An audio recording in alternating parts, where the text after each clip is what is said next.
Hello, officer. I think...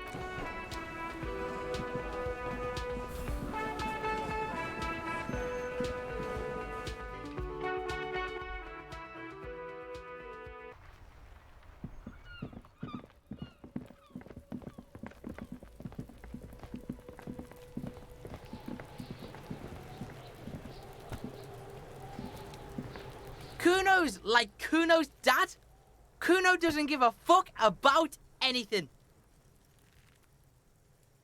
No, Cunno doesn't give a fuck about bugs. So he knows locusts are bugs. Oh my god, I told you that shit is lame! Shut up, see. Now they're gonna take you to lame prison! She sounds like she's about to cry, out of disappointment at Cunno's newfound lameness.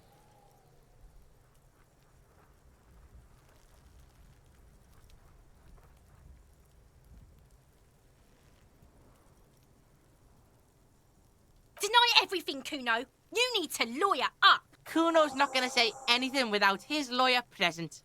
There's definitely something going on here. Remember his pig's head shack? You should check it out. Cunno doesn't fucking care.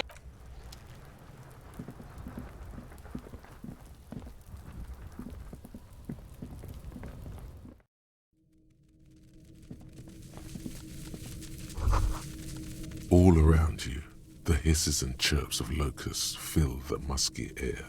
The earthen floor of the shack has been shaped into mounds of mud, dotted with little holes for windows. Well, detective, it appears you've solved the case of the locusts. For the missing locust case, which is a sub-case of the imaginary insect case. So at least that's going well. Yes, I feel we are nearing a real breakthrough. I'll let you handle the Cunno side of things. You are doing just fine.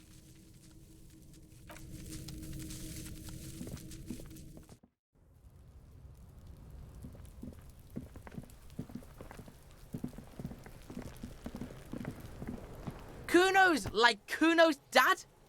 Yeah. Cunno took the bugs, so what? So it wasn't the phasmid. A wave of disappointment washes over you.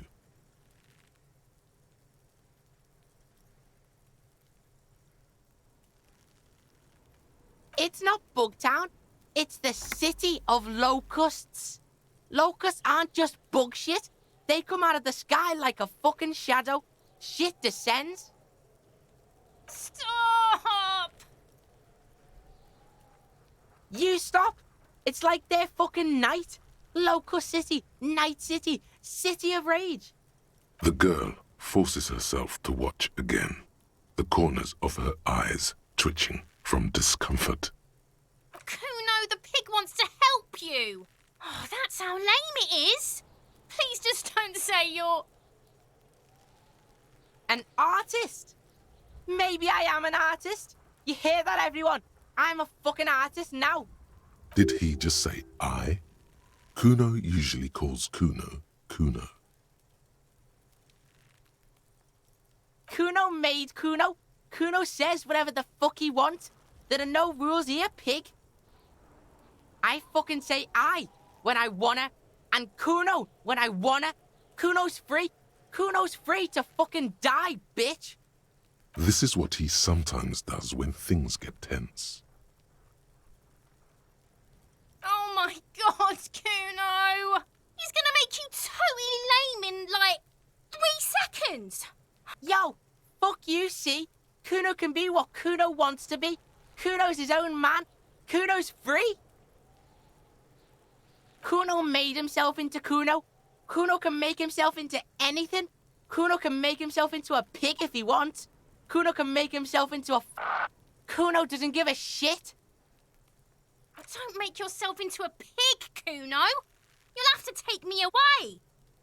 In it, you hear snow melting, dripping from the eaves. Someone closing a window. So that's what this is about.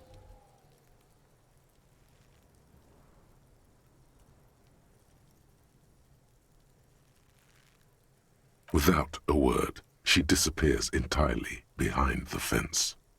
For once, the boy is lost for words. He turns completely red now, with splotches of white beginning to appear across his face. Use this momentary confusion to take control of the situation.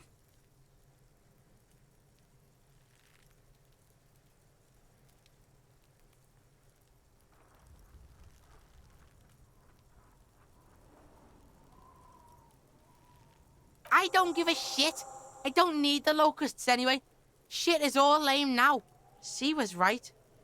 The girl's face appears again, above the fence, just long enough to make eye contact with Cunno.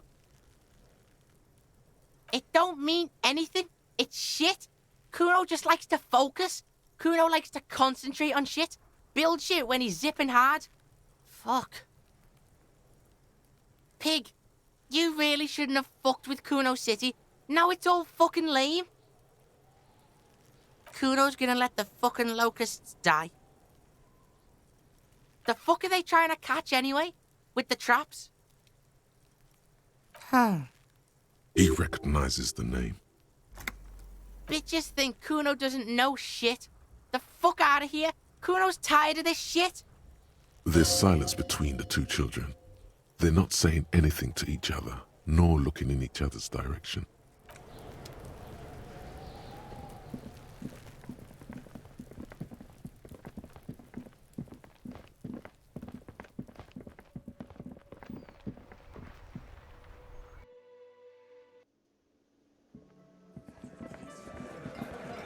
Behind the dockwork, you see 2, maybe 3 bushes grown into a single thicket.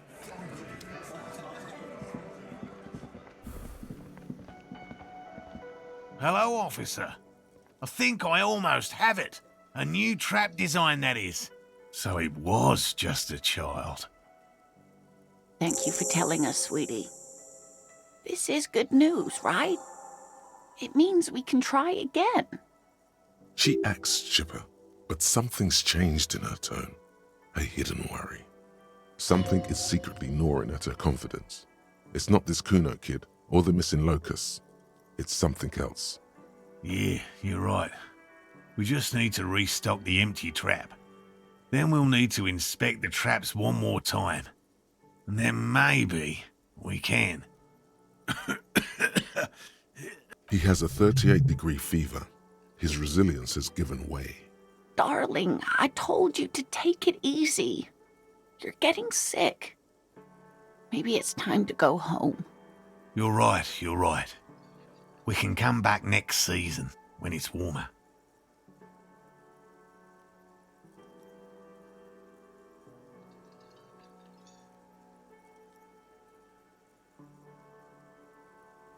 You can?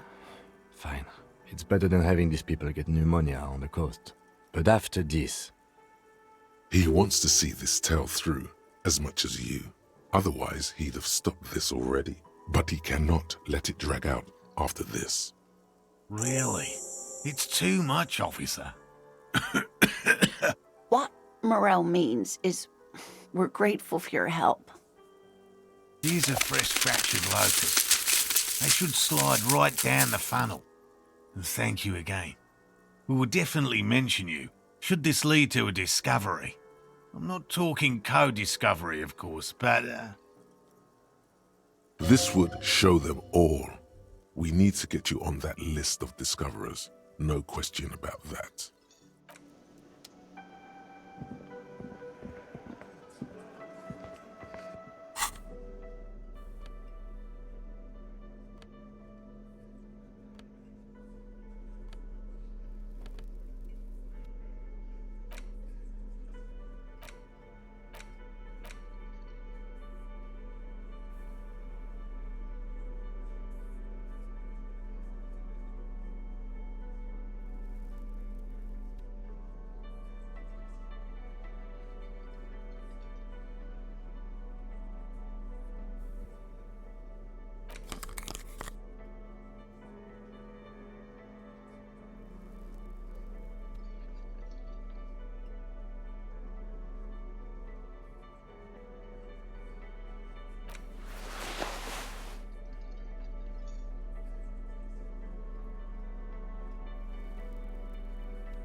I've got nothing to say to you. Why are you wasting your time? I suggest not wasting time on trivial pleasantries and focusing on why you are actually here. Titus Hardy. Even though she has excellent control over herself, something moved behind her eyes, in the way she stands, in her face. You caught her off guard. Push her some more.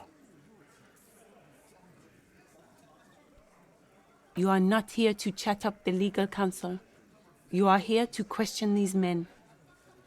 You set the pace and the topic of these conversations here. Establish that. A man like Easy Leo could have said anything.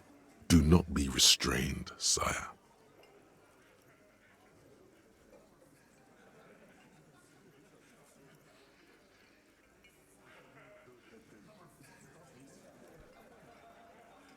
I represent the Union and these men here. Don't make this personal. A very minor victory. I- Even you caught her off guard. You are... A man like Easy Leo could have said anything. Do not be restrained, sire. I represent the Union. A very minor...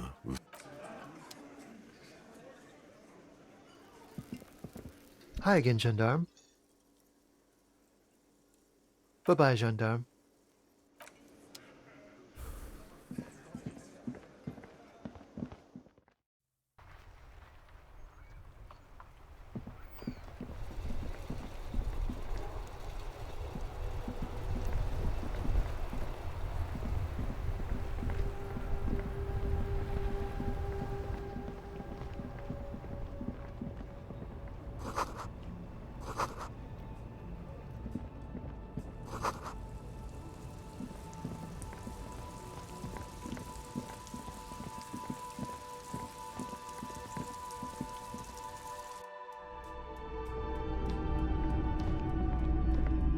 Hello, hello. Sure thing. Maybe. Shady-looking guys came in here yesterday, looking like they'd just taken off their Wild Pines overalls. They asked if I have a police weapon to sell. I told them I already sold it. They went their way. It was a trip, but you know, all sorts of people come here. Maybe Claire really is tracking down your gun. People as oleaginous as Everard seem like they're lying, even when they're really being truthful.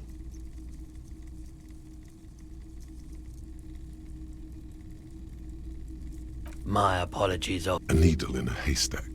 There is nothing... She did, truth be told. Right, so let me get this... Miraculously, his face does not reveal what's happening inside.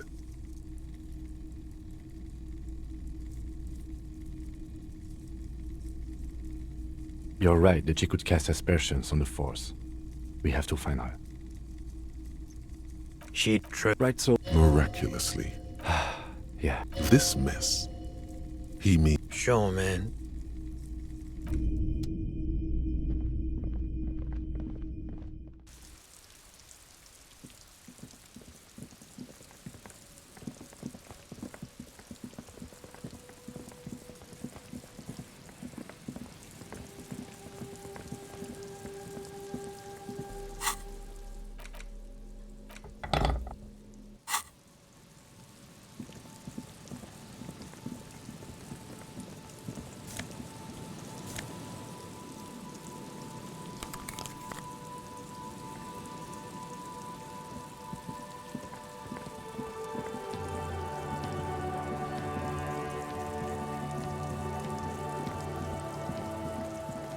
The locusts aren't doing...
The trap stands empty near the reeds.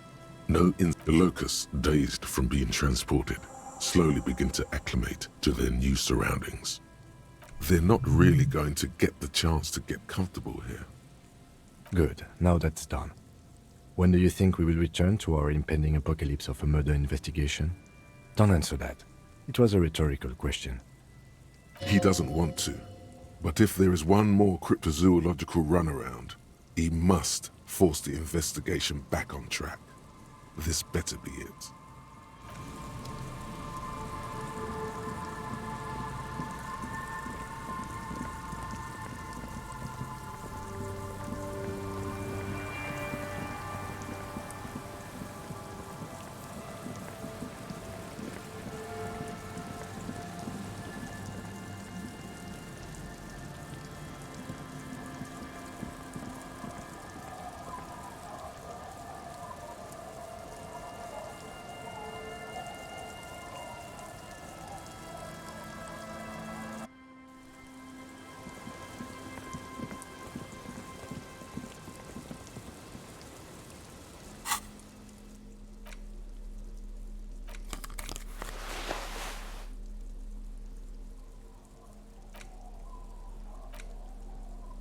The library card is folded into two and still slightly wet to the touch.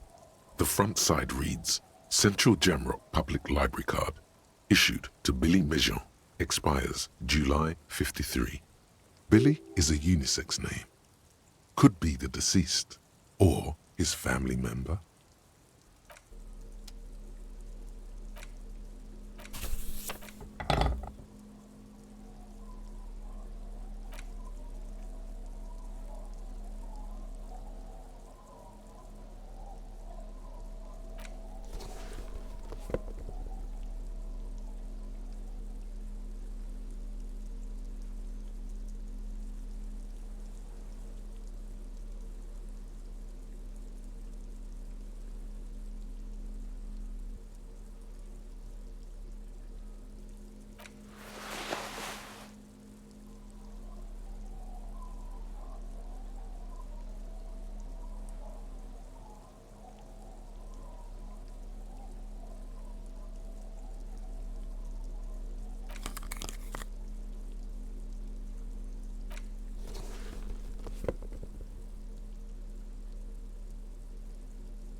The library card is Billy is a unisex name. Could, if lost, please return the card to the library. Dial 005 02 55211 or visit us at Moreau Street, 78, Jamrock. Business hours 900 to 1800. Good. We should give them a call from my kinema. See if we can learn anything about Billy Mejean. Whoever owns this card is an avid reader. You find a list of books written in blue pencil. Radio thriller. Stand a little less between me and the sun. The last one in the list is The Glinting Curve by M. Theobald. A library stamp indicates that the book has been returned. Most of these titles seem to be in the sci-fi genre. Some thrillers too.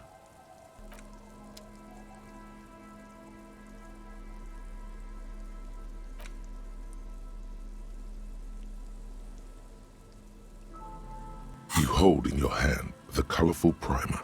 The title reads, A Primer for Small Kids. There's a bear involved.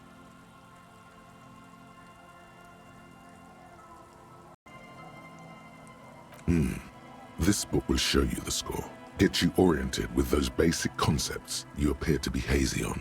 The anthropomorphic bear will give you the lowdown of your life. The alphabet. Every page has one word designating one letter of the alphabet with a faded illustration. Most of them are scientific and cultural principles. It goes as follows. A is for azimuth. B, H is for homeboy. I is for econ. Q is for quasar. That's it. You know the alphabet now. Good. I also know the alphabet. It is a very useful skill to have, he thinks, for all sorts of life activities.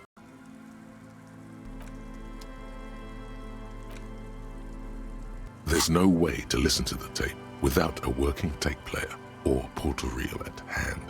But even just holding the tape makes you feel a little sad. A pawn shop would have a tape player.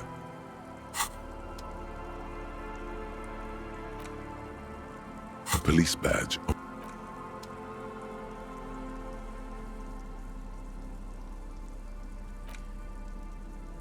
The front of this quarterly journal features a large satirical portrait of the late King Friesel.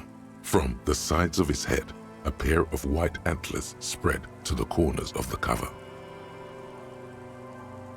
Because Friesel was incompetent, foolish, and cruel. In short, the embodiment of everything the communards wished to overthrow. It's satire, you see. To your disappointment, there aren't any full-color pictures to direct your attention. Just column after column of closely set text, interrupted occasionally by little doodles in black and white. After rifling the pages with your thumb several times, you return to the table of contents. The magazine is divided into several sections: international developments, Kunst und Kultur, and local concerns.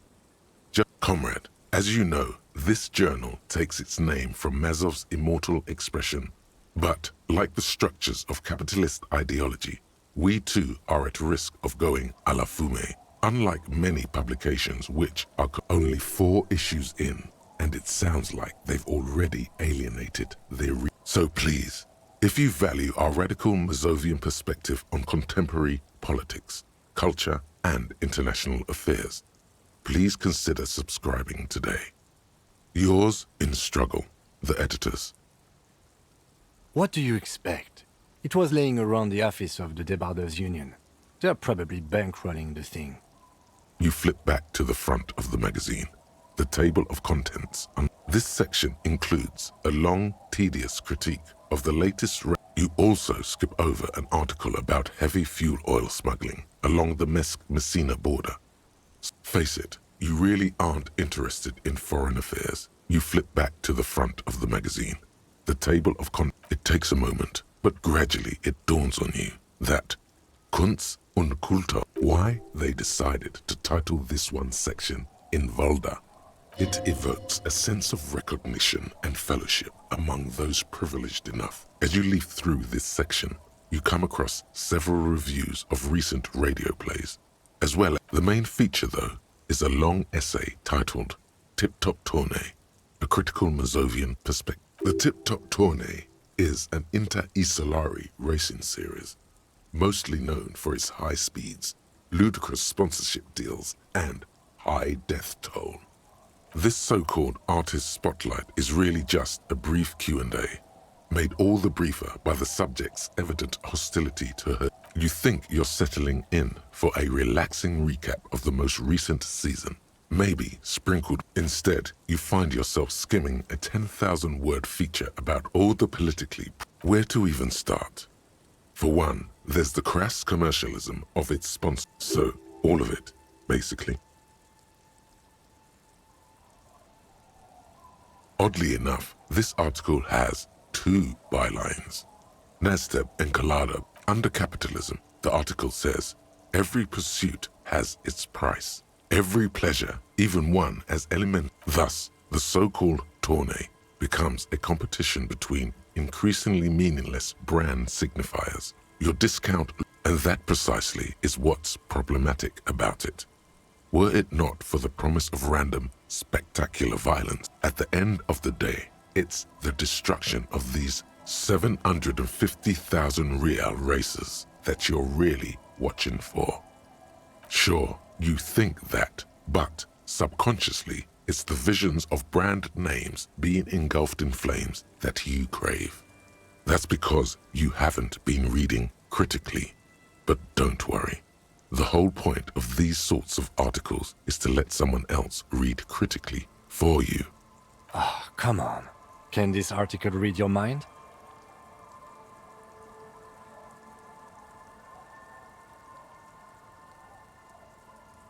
Well, there you have it. No reason to get hung up on the pretentious ramblings of a few young men. If I had to wager, I'd say they've never even seen the inside of a motor, much less a motor race. I take whatever they write with a large grain of salt. You flip back to the front of the magazine. The table of contents. Unsurprisingly, much of this section is taken up with articles declaring unqualified support for the dockworkers' strike. You skim the headlines. Paint the harbor red and white. Martinez tames the wild pines. A city in revolt. First we take Martinez, then we take La Delta.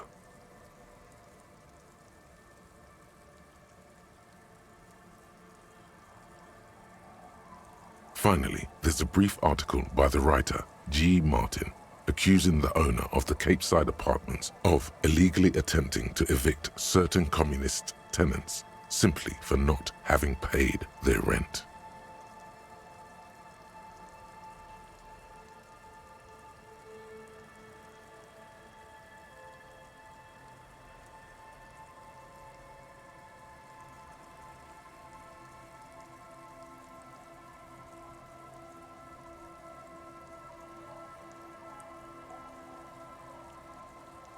The writer G. Martin remarks dryly that capitalists love wealth redistribution so long as it's only redistributed upward.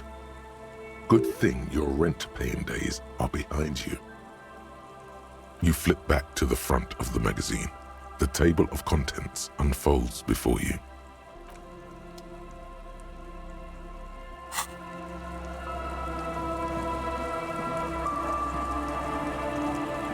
Our tenant, the policeman.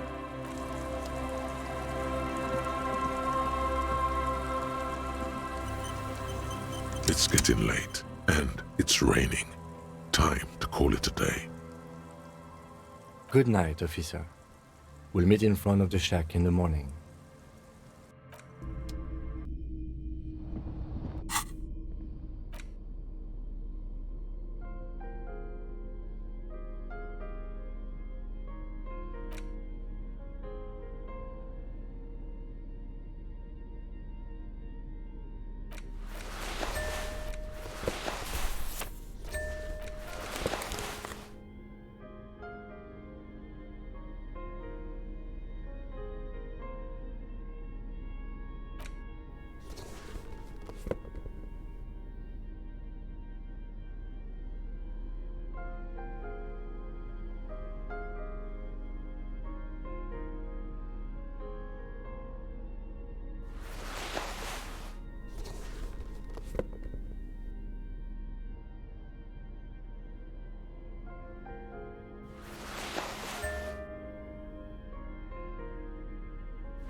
Hi, the sea's gonna calm down soon. I can feel it.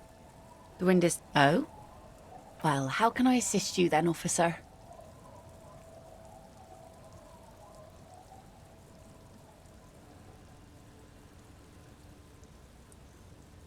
Oh. That's good to know, I guess.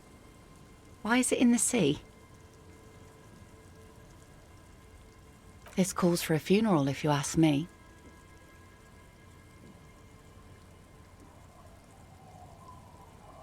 Aye. Feels deserved, don't you think? Falling in the line of duty like that and all? Why odd? Our things are a part of our life world. They're made with our human sweat and they share human history. We should care about them as we care about humans. To some extent, at least. Oh, yeah? You won't even be able to get it out of the water before early June. And where are you going to bury it? Who to invite? What music to play at the wake? Take it from someone who's been through a few funerals. It's easiest to just leave them there and let nature take care of it. It's going to be quite a few years before nature is able to completely take care of a motor carriage. You could always come back in a few months and see if you still want to give it a proper send-off.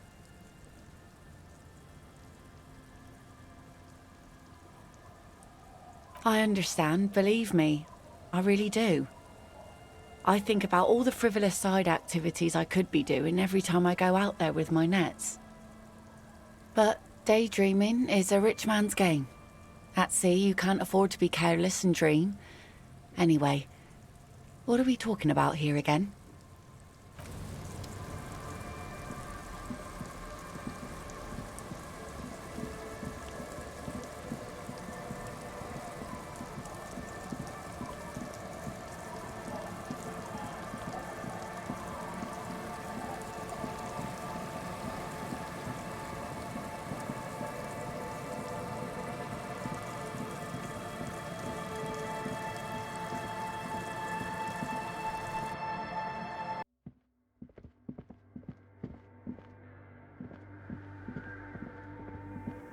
A machine stands in the corner.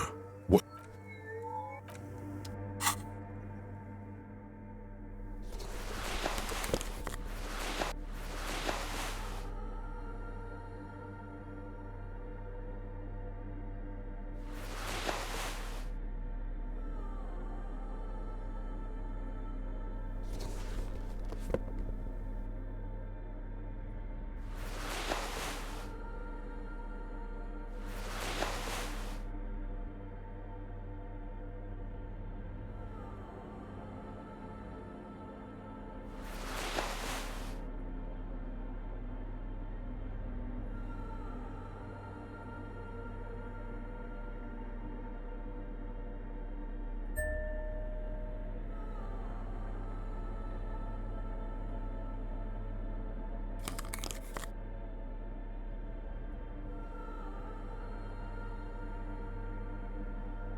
A machine stands in the... As you step closer, you notice fluorescent play and print buttons on the keyboard.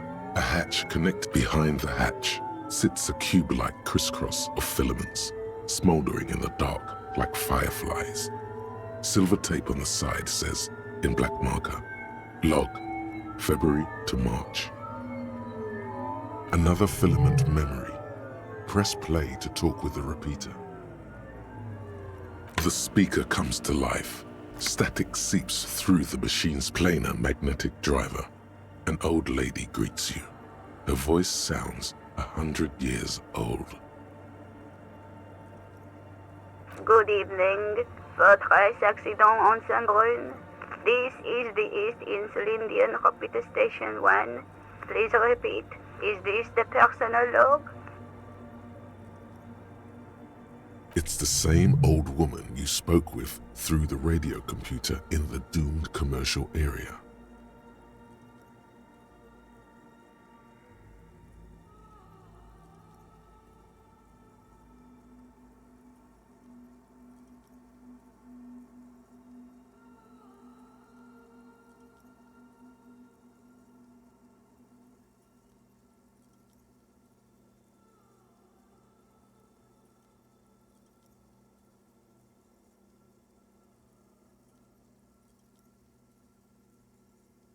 Good.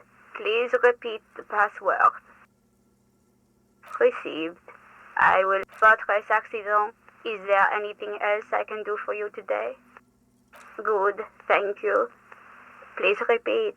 Is this the personal log?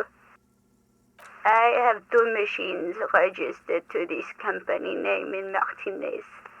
One on Saint-Brun, the other on Rue de Saint-Ghislaine. Saint-Brun, that's the church. Rue de Saint-Ghislaine, the doomed commercial area. Anything else I can help? Good. Please repeat. Received.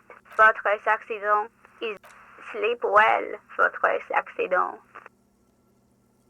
The machine's keyboard is still illuminated, revealing fluorescent play. Nothing happens.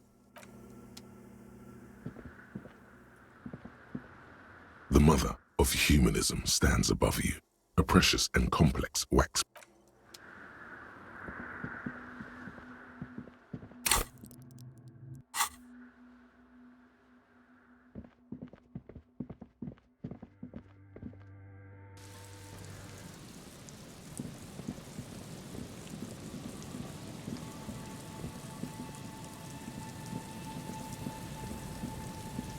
You pick up the handset.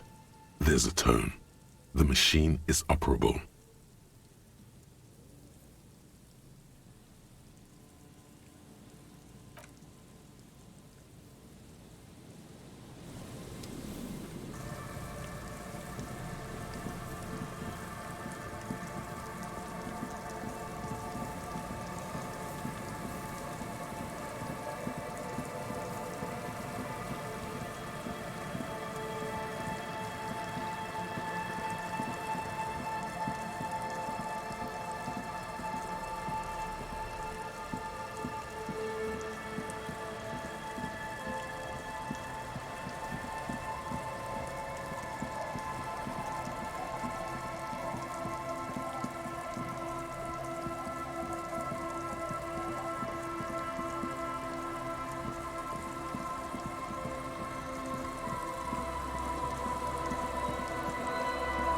You sit on the wind-worn wooden planks of the bench. Your feet ache.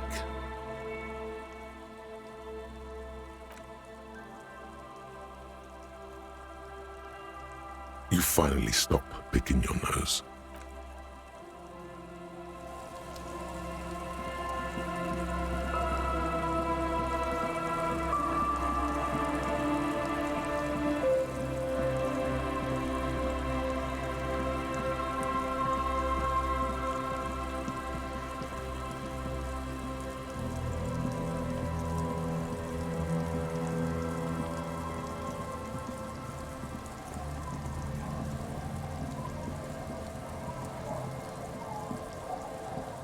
It's getting late.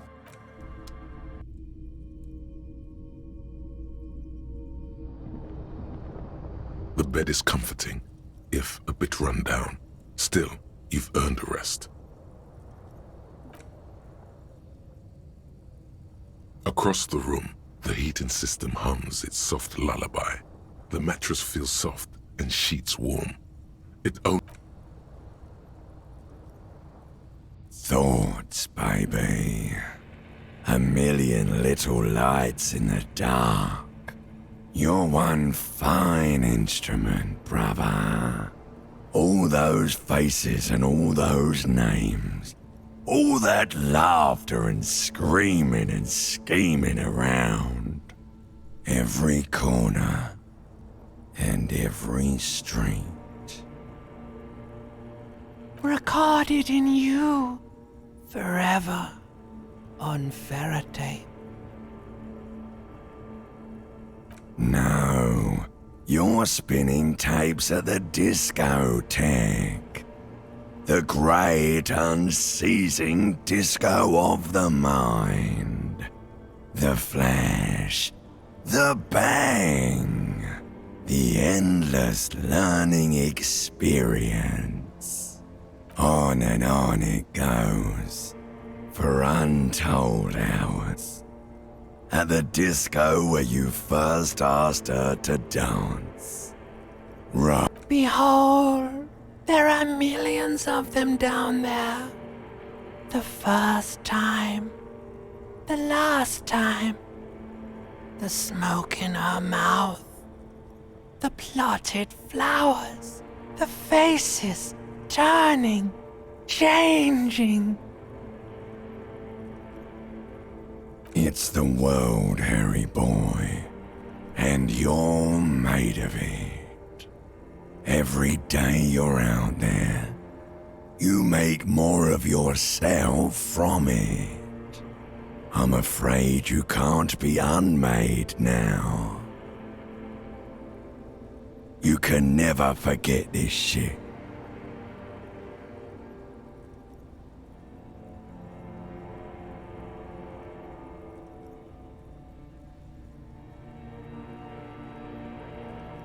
All stuck on loop, whirling, spitting out words and images.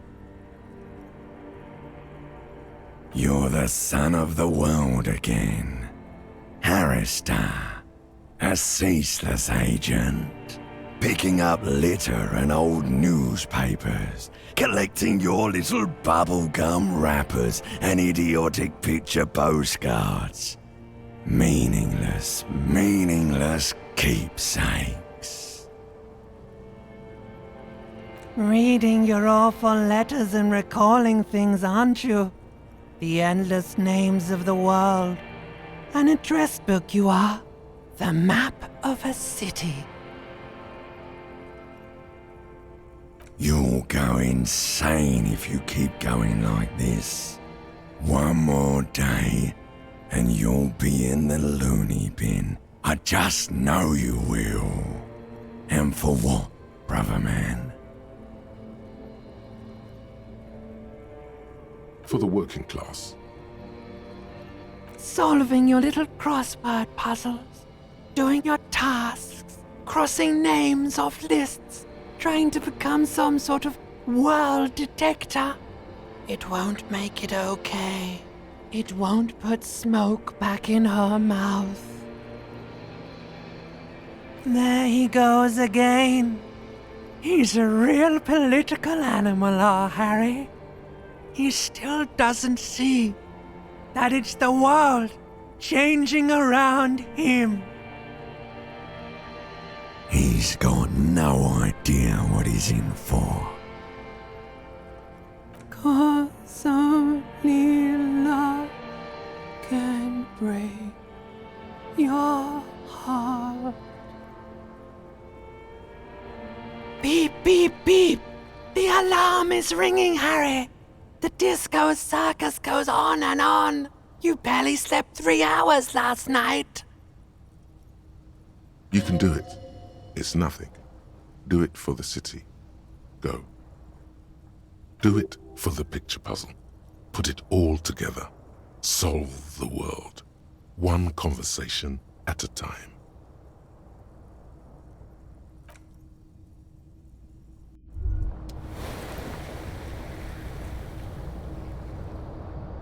Rise and shine, comrade. It's time to get to work. Despite all the thinking you've been doing, only 0.0001% of communism has been built. It's too great a task to undertake alone. You're going to have to get organized. It's good that your personal business is in order, but we're talking about political matters of world historical import here. You must seek out your revolutionary brothers and sisters. Find out how much communism they've built.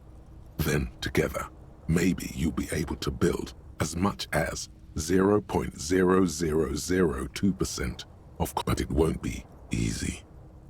Decades of persecution by coalition authorities have driven the remaining communists of Martinaise underground. They live underground. These communists aren't men. They're mole people.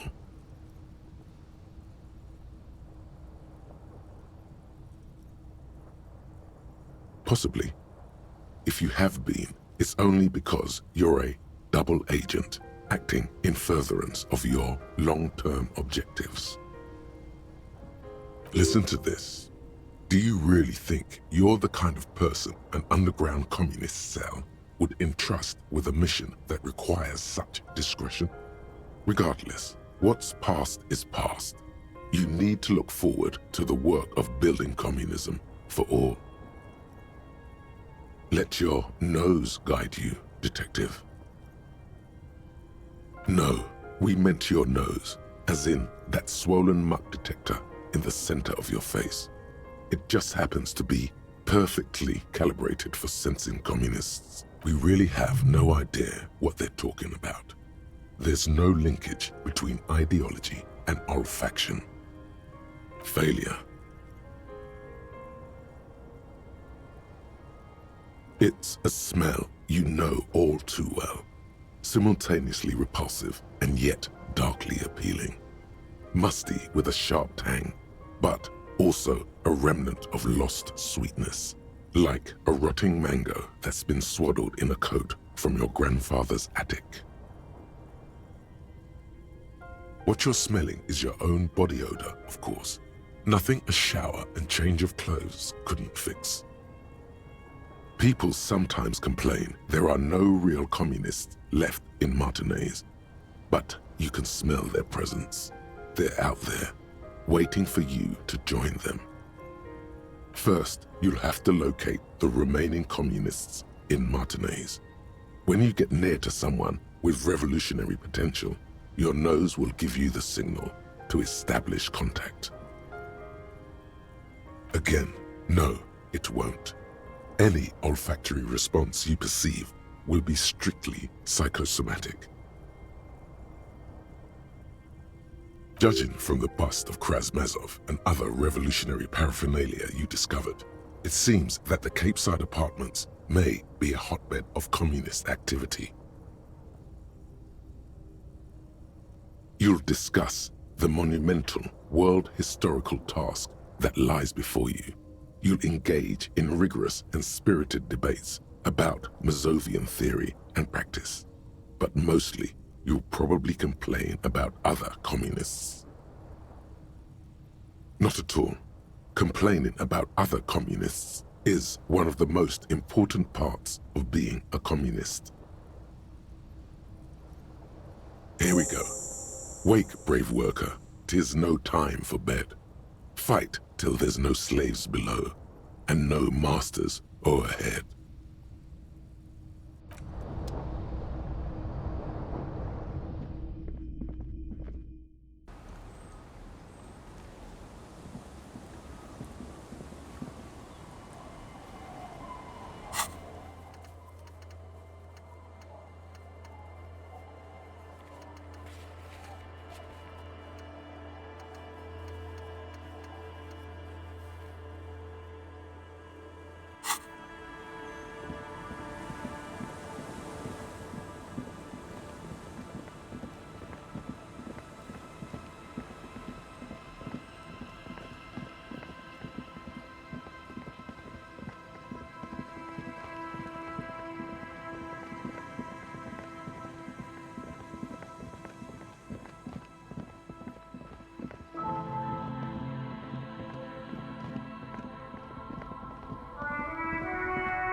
That's one brutal motor carriage.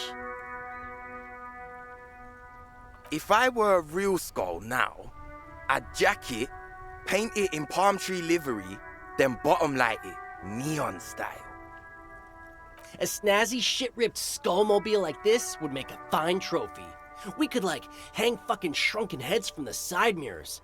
Cops' heads. Scary tribal shit. Yeah, tribal shit. A cop carriage like this would have proper skull value.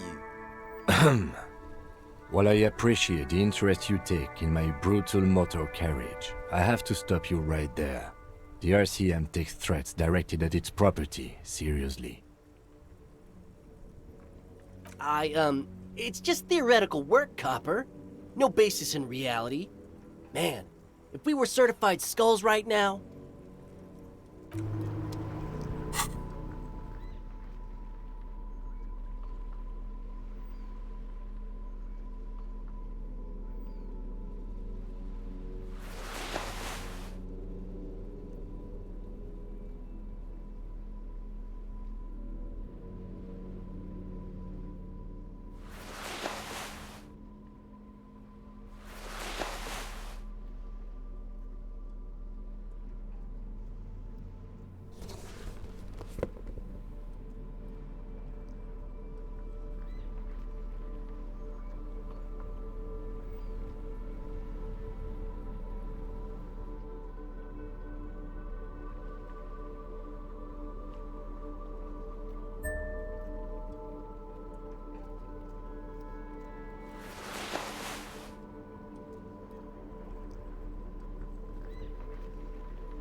The palm tree livery should be, like, pastel green.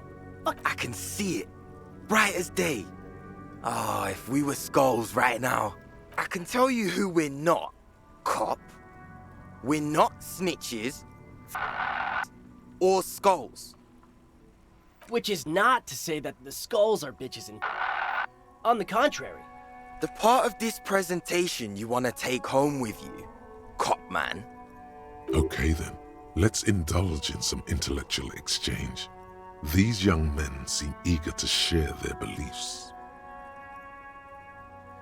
You don't know? What kind of cop are you? It's not a question. Don't get into it.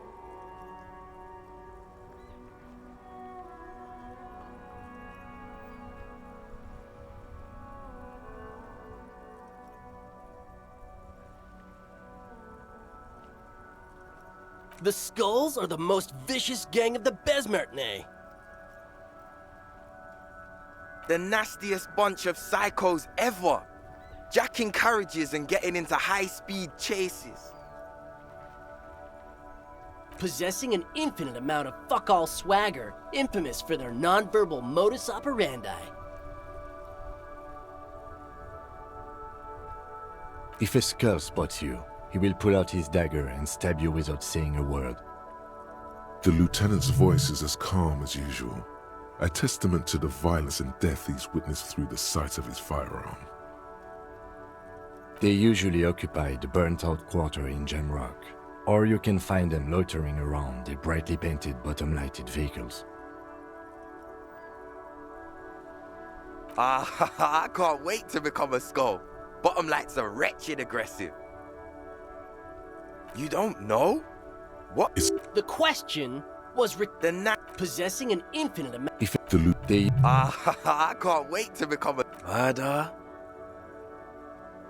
Yeah, sure. We'll gladly tell you everything we know about it. It was a man. Also, he was hanged. He was hanged from a tree. Yeah. These punks don't know anything. Hey, stop right there. How does one know anything? Sure. Understandable. Fuck, and I appreciate your effort, though. Oh yeah, Cindy's a right proper skull. Yeah, a true artist of the future. Just like Arno van Eyck. By the way, if you see Cindy, give her our regards. For all their nihilistic posturing, these young men are not lacking in youthful idealism. Odd, there isn't a hint of hate in them. It's like they're piss and fuck the world out of some kind of moral obligation. The lieutenant on your left is unusually lenient toward them.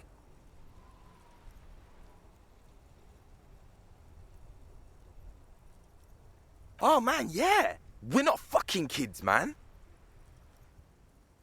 Be wary of the abyss. Probably because of how non-verbal their mode of operation is going to be. It's a threat.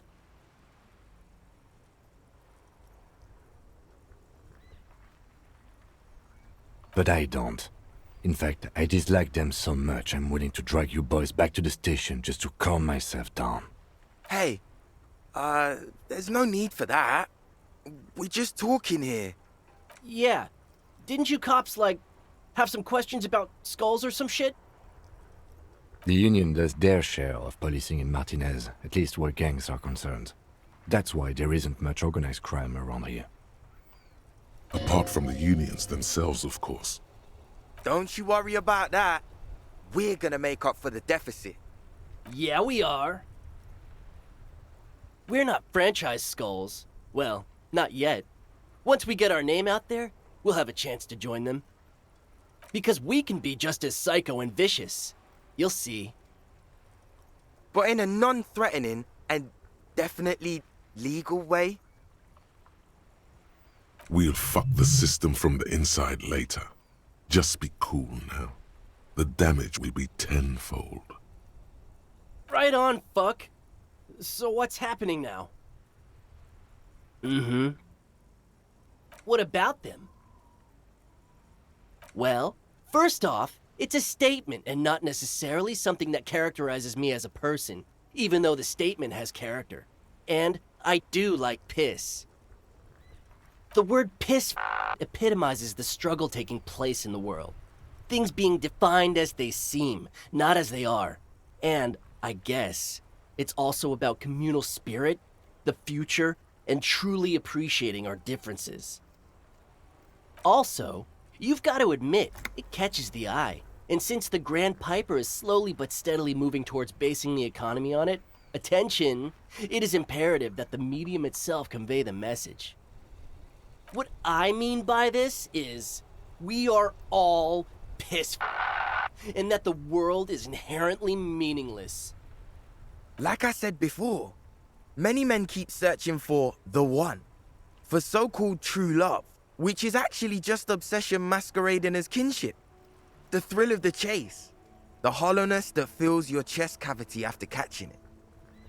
I'm wondering if the poetics come with the jacket, or are they derived from something else entirely? To catch a fish, you'll need to hurl the lure many times, and even then it isn't certain that you'll get anything. If you blow up the lake, though, you get more fish in a shorter time. And, for time is of the essence and fleeting ever so quickly, one must think of a way to fuck the whole world and not get caught up in fucking someone.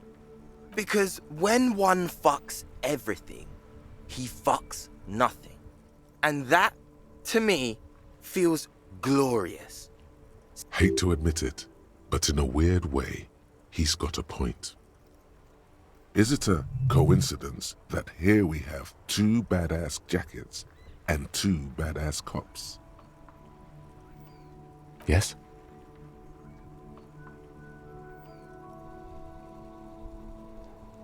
Leather jackets adorned with immature writing? The ideology they convey helps the boys justify poor choices in life and fashion. I'm not a fan.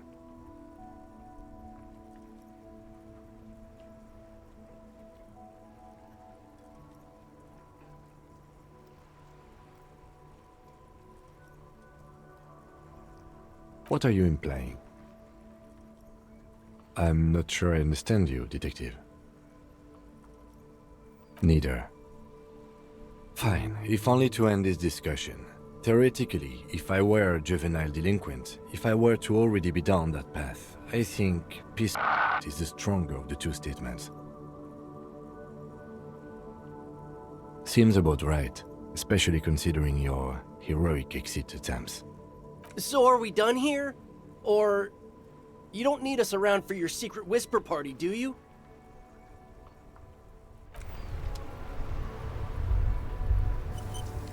That ride is fucking lightning! Hey, piss.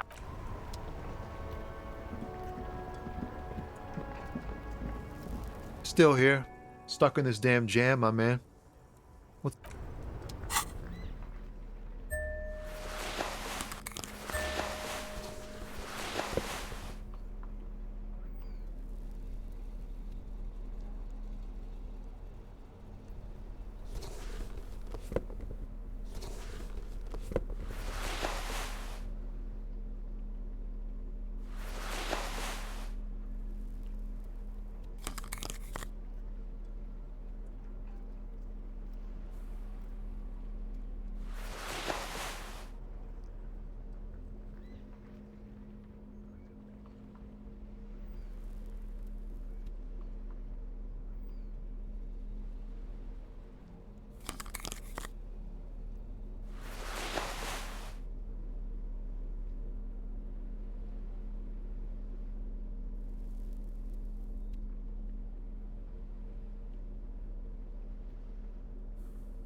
Still here.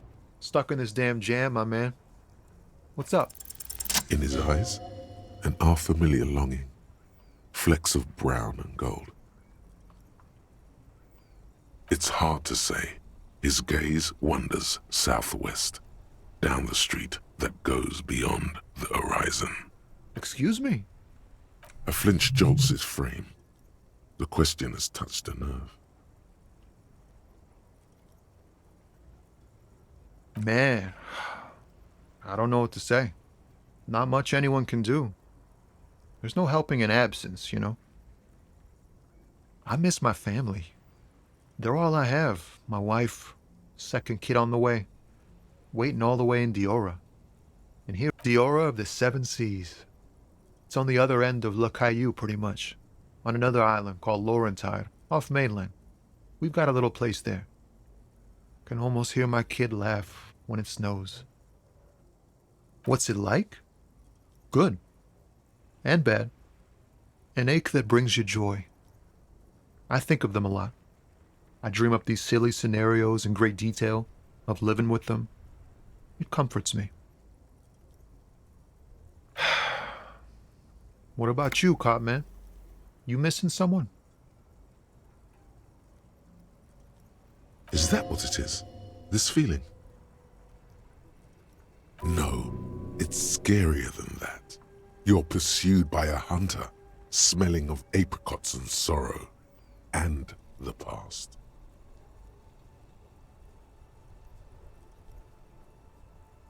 I feel for you, my friend.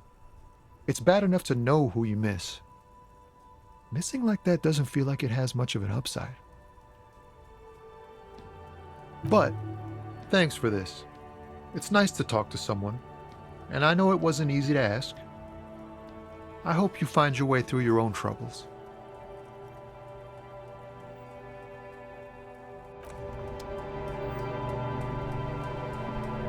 Still here? Oh. Relax. He's merely joking. Ha! No, I'm joking, my man. They usually get shipped to Grad in the Occident. Though we've been making headway in the Ilmo, we're pals and all, but I can't just freely hand out the man.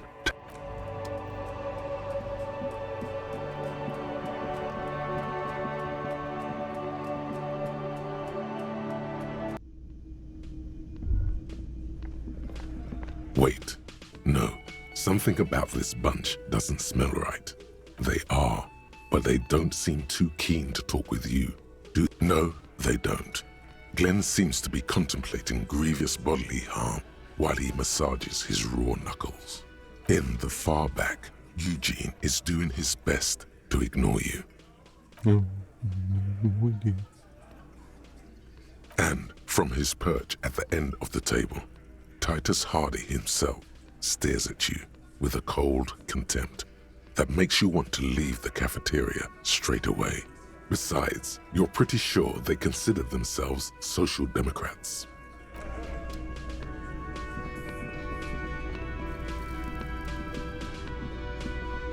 Again? I can't believe this shit. He might be wearing a disguise. Yes, it's a hobby of mine. As if waiting for some kind of reaction or response. Something to click. It's not. Yes? What is it? I don't know what to say. Don't say anything, Judith. I'm just looking out for... You? No one. I'm just a man with sunglasses. And you are?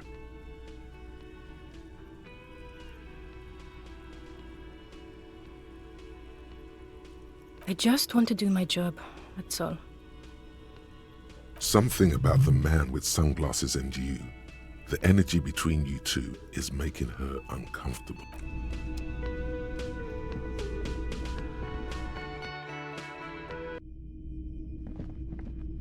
The door is closed. Still nothing. The lieutenant gives you a quick. He doesn't like where this is going.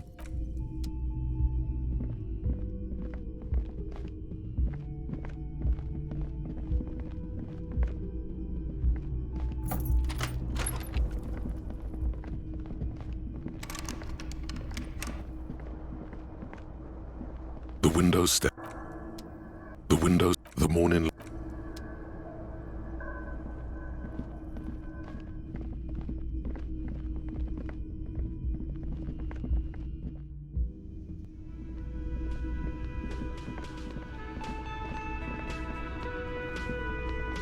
Hello, dear. It's good to... Thank you for doing that, dear. Her smile is weary. Her earlier ebullience has left her. Morell still isn't feeling well. I convinced him to stay at Gary's to get some rest. I'm afraid the cold has really gotten to him. I'm sorry, dear. You've had to drudge through them so many times. Such is field work.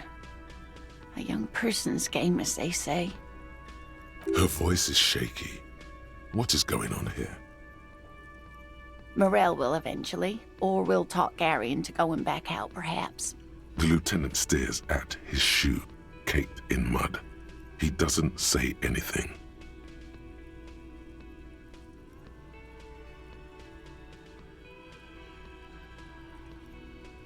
That really is too much, sweetie. Thank you for your dedication, but I can see you're coming down with a cough yourself. Very strange. Why is she not letting you do this? It's like she's given up. Different? How? I'm in doubt, sweetie. That's all. Everyone is now and then. It's a strange feeling. I haven't really told this to anyone, but you are a police officer. Do you ever wonder if some lovely story from your childhood is just that? A story? Or a dream? Seeing the Insulindian phasmid was just a story I used to tell people. I didn't really think about whether it was real or not. Morell's so proud of it. He always tells everyone. A terrible sting in the heart. Regret.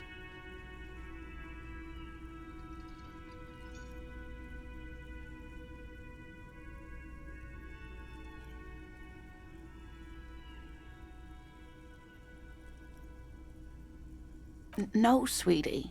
There's more to it than that. Morell was so eager to believe my story was evidence of the phasmid's existence. That I'm some queen of the cryptozoologists. That, and for years his belief made me believe too. That I am a queen, an extraordinary witness to grace. But now, we're both getting old, and he's still working himself sick out in those reeds looking for it. But what if I was just wrong? I think I was. The lieutenant opens his notebook, but doesn't write anything.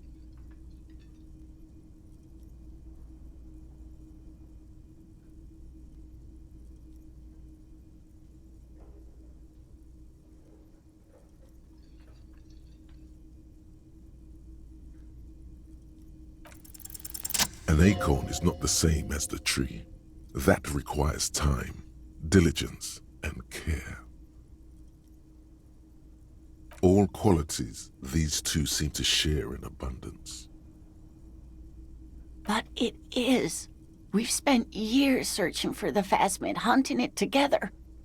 Without it, what are we? Just another pathetic old couple.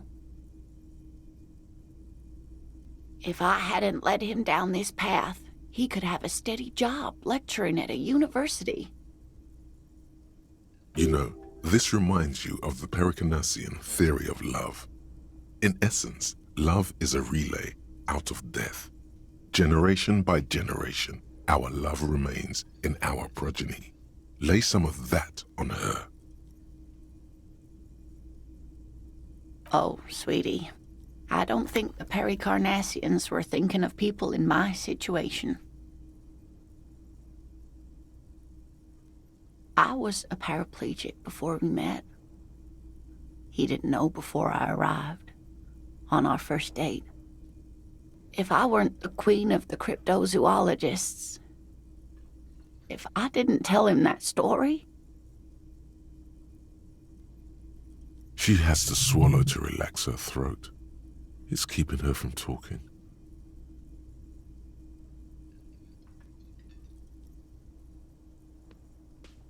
Maybe. But then why do I not dare tell him? I've wasted enough of your time with this drama. I really must stop talking about it lest I start crying and waste more of your time. What you have to know is the Insulindian phasmid probably does not exist.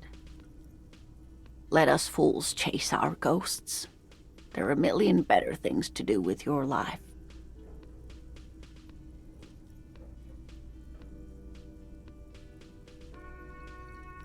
I'm not sure of anything. Sometimes I still see it, you know. The real memory.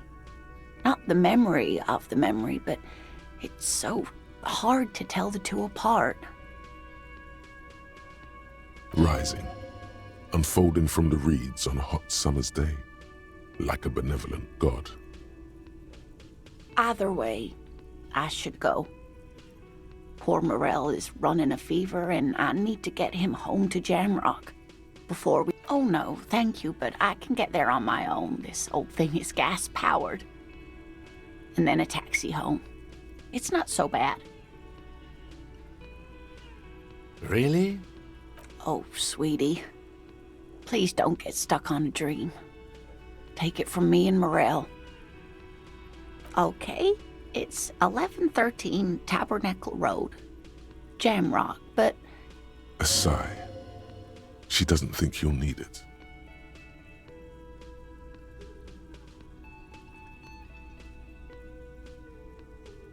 You're welcome, sweetie. I'm glad it helped you, even though it turned out to be a waste of time.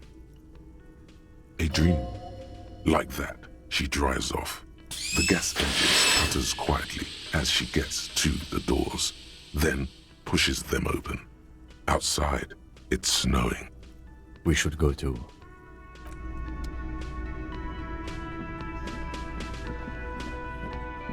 The man ponders his cooking utensils and gives you a little nod, acknowledging your presence. The mention of mañana gets his attention. He smiles and delivers a whole slew of unfamiliar words and lively gestures. They're friends. The man says a couple of sentences in that strange language of his and then seems to wait for you to speak. I'm pretty sure he asked you a question.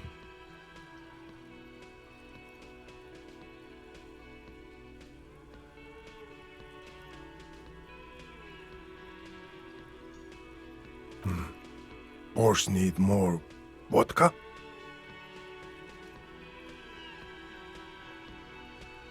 Okay, so it's vodka that keeps the men happy and in good spirits. Clever move by the Union. Of course, vodka. Now that makes a very, very special borscht indeed. Turn it up and then ask for some yourself. Turning it up seems like a dangerous idea, honestly. The place is a powder keg.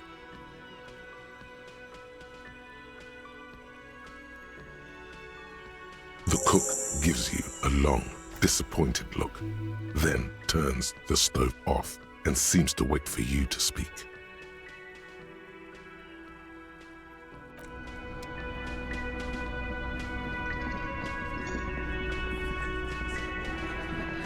Behind the dockworkers, a ceiling-height window.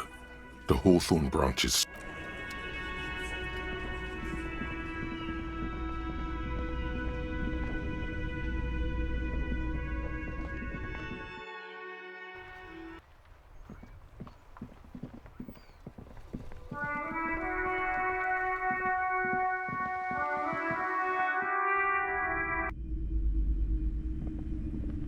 Hello again, esteemed officer.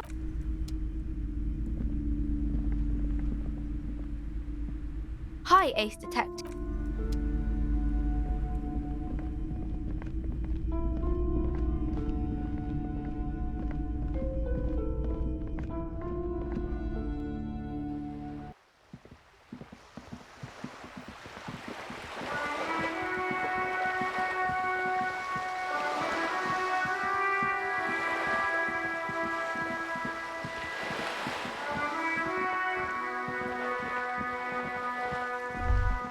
There. Do you smell that? Can you not detect that inimitable whiff of dissatisfaction and restlessness, that sense that the world is in need of dramatic, even violent reordering? What do you smell? The first thing that strikes you is the overwhelming brine. You imagine yourself underwater, a 100-legged arthropod scuttling along the murky silt at the bottom of the sea. But then, the unmistakable reek of seagull shit hits you, buoyed along on the air currents, an acrid melody atop mouldering cords of wood rot and heavy fuel oil. Everything in order, detective?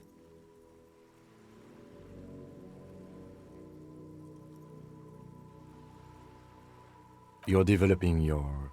You know what? I'll just leave you to it. The lieutenant lacks your highly developed politico-olfactory cortex. The smell is undeniable, and certainement, a precocious communist youth, a symbol of a kinder, more hopeful future. Now's your chance to establish contact with your revolutionary brothers and sisters. A chance to establish contact with the future. What a beautiful, terrible thought.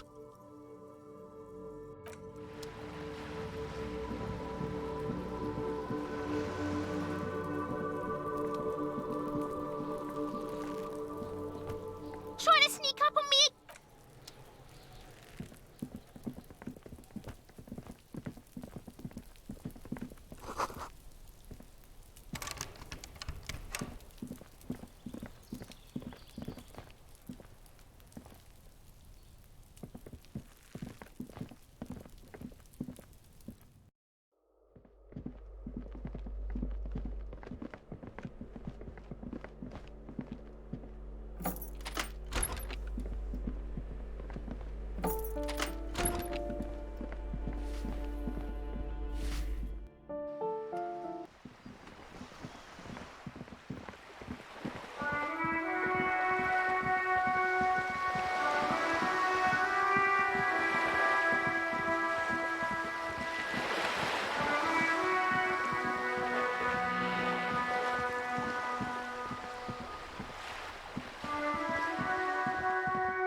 A small mountain of colorful board game boxes.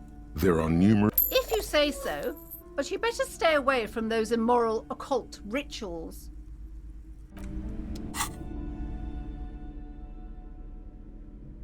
Large letters on the front form a title, Morell. The colorful box is illustrated with bucolic text underneath the title in smaller typeface reads, 3rd edition, Mega Setting Supplements Module. The side panel adds, mysterious things rattle inside. What could they be? Dice? Plastic? None of that witless man from Heimdall, fascist dross. Hidden behind... Yes, the Morell setting is known for its complicated system of political alignments. But if you're not into that, you can just hack your way through dungeons in search of loot. That's what most people do. A blurb on the back reads, tired of the tedium and toil of modern life? Escaped, succumbed to a world of high pasternal fantastique. Exactly, that's the spirit. In no time, don't forget heated arguments escalate into physical confrontation. And most important, you pry open the box. Inside, you find a colorful...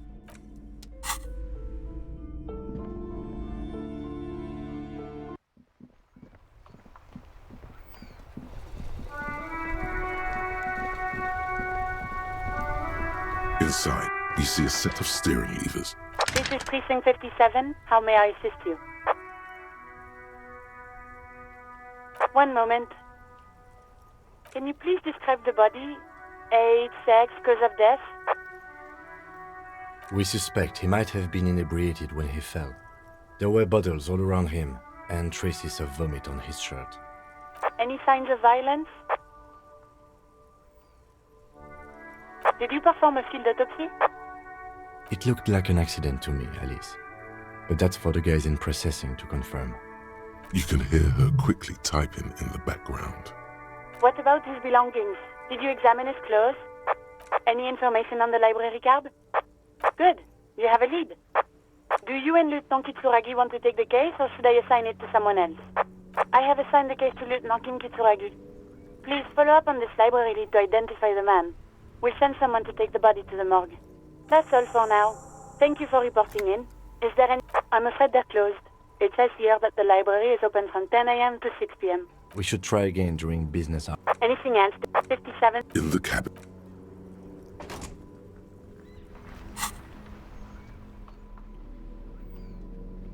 Large letters on the front. You pry a reprint of a crude hand-drawn map. It doesn't seem to correspond. A quick guide to the magical races of Wirral. The options are in order of the Welkin.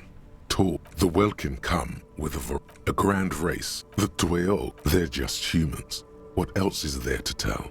A very small race of flying people. The least popular of the Wirral races. It's made from some sort of wood and has been... You don't know much about dice, but this one looks... You place the die into your pocket. It's always good to have luck on your side. You see a man in ragged clothes. Interesting. A communard.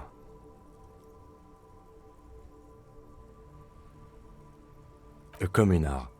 One of the leftist revolutionaries in the anti-centennial revolution. The figurine is not a part of the real game setting. I guess someone misplaced it during the packaging process. Good luck finding people who'd want to play as communard. You pick the figurine up by the base to meet a colorful box.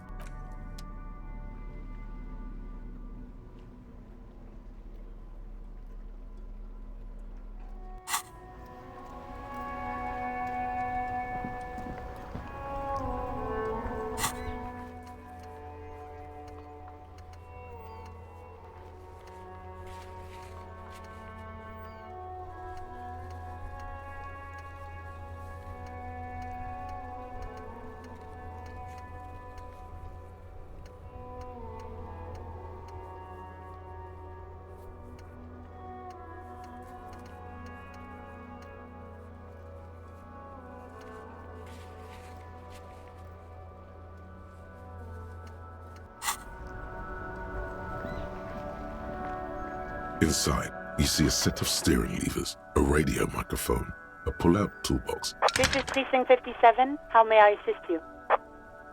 Sorry, sir. I still haven't heard back from the database people. Try calling again later. Is there anything else I can do for you? 57. In the cabin, you...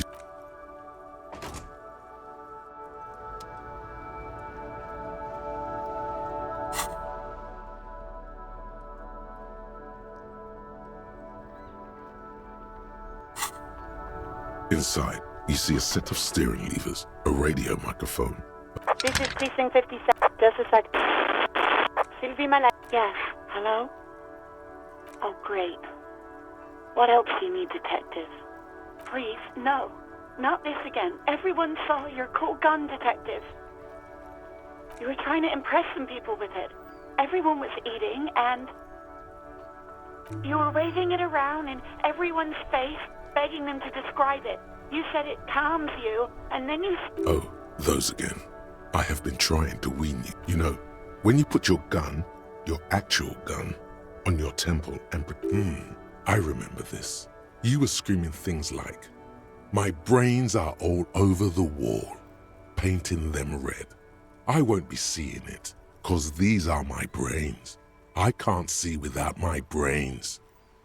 Some poor sod was trying to eat his pudding while you were screaming, spit flying, imitating the mercy shot, right? Me neither.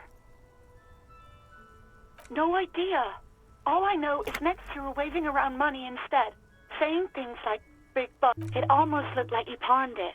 But believe me, Anything else I can help you with, officer? In the cabin, you see a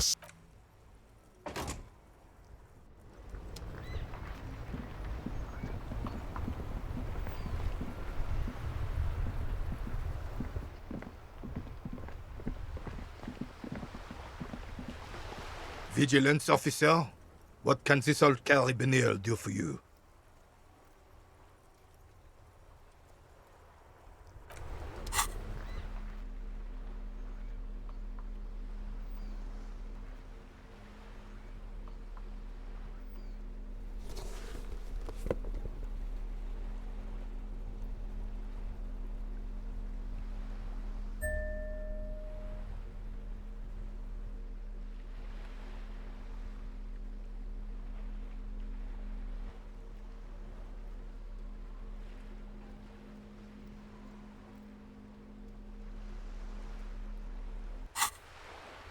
The purity of snow always... Still. Anything else I can...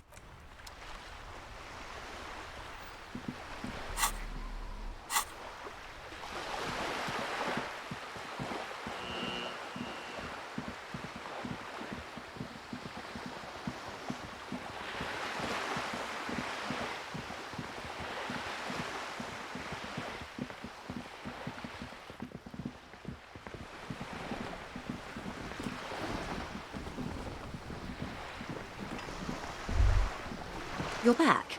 Good. What can I help you with?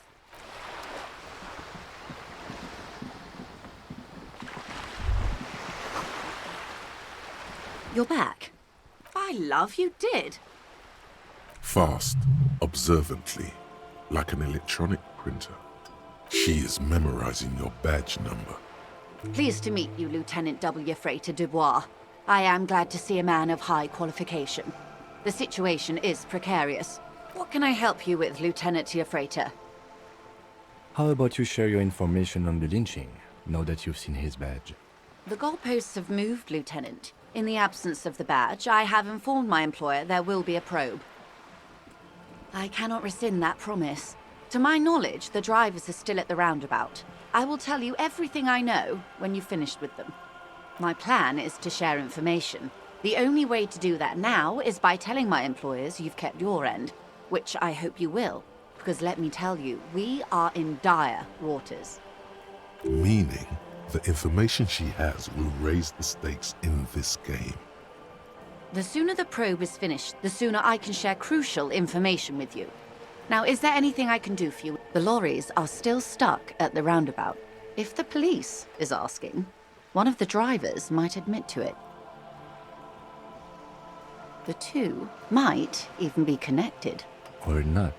Though, if you have evidence to the contrary, I'm eager to hear it. As eager as I am to share it, Lieutenant, once the job is done. Yes? Excellent. According to my reports, there are at least 3 lorry drivers lingering near the roundabout. Hopefully one of them will know something. It may come to nothing, or it may just blow the case wide open. I can keep the drawbridge up for a few more days at least. You should have the time. In the meantime, let me know if there's any other way I may be of assistance.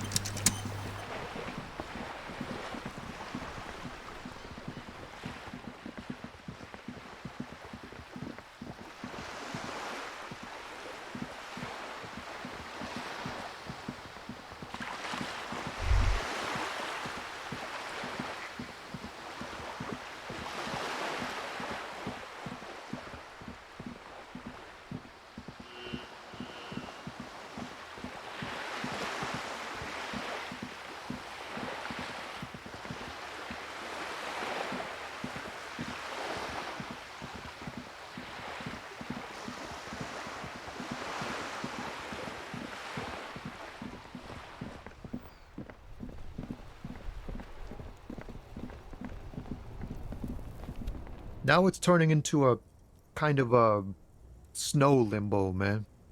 What's up? Ah, man. Me and narcotics go way back. Had some good times surfing the psychic waves of my own consciousness, you know? But Those days are behind me. There are other addictions in my life now. Why the inquiry, my man? Just be straight with him.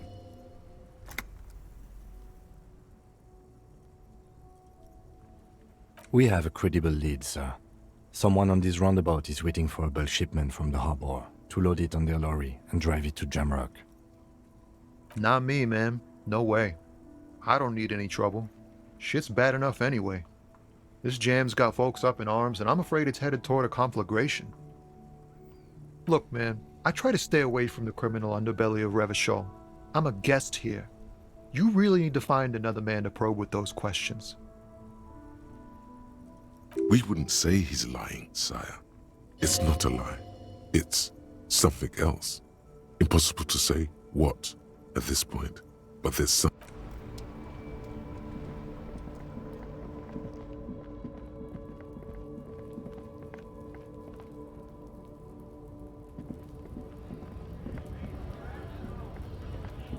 Looking for something, Hunt?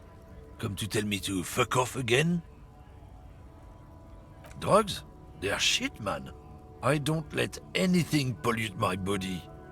You know where that shit comes from? Sarah Miriza, Safre, Ilmara. They take the money from our local junkies here and then use it to outcompete us in the manufacturing sector. They know they can't beat us in a fair fight, so they have to get us to weaken ourselves somehow. It's racial sabotage, racial economic sabotage.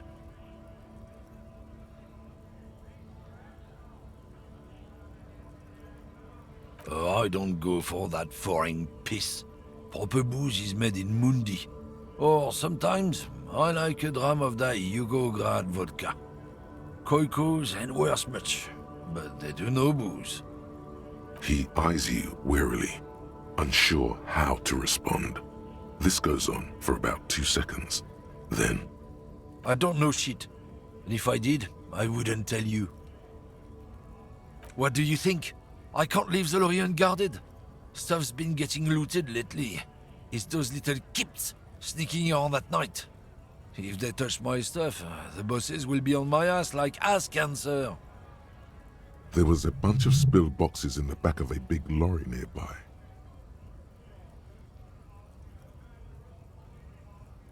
Yeah, I knew that guy. He was an honest driver who loved this country.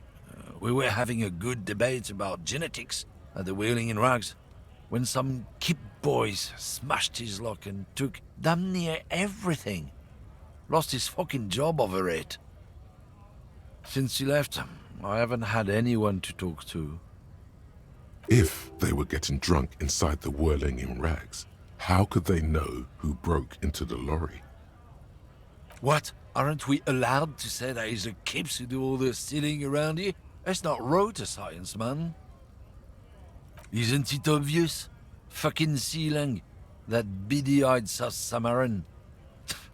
His little side business is a scam. I wouldn't be surprised if he was peddling drugs as well. Of course he's a lorry driver. What? He tell you he's just some simple businessman or some shit? He's selling his employer stuff after he broke the seals on his Humanox lorry. His tribe are natural liars. It's in their blood. He's your man, all. I wouldn't be so sure about it. Not until we've heard what Sealang himself has to say. Guess so.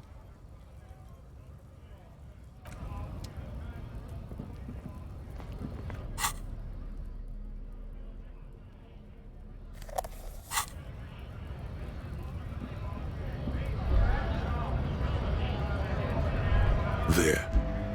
Can you not detect that inimitable whiff of dissatisfaction and restlessness? Can you smell it now? You inhale.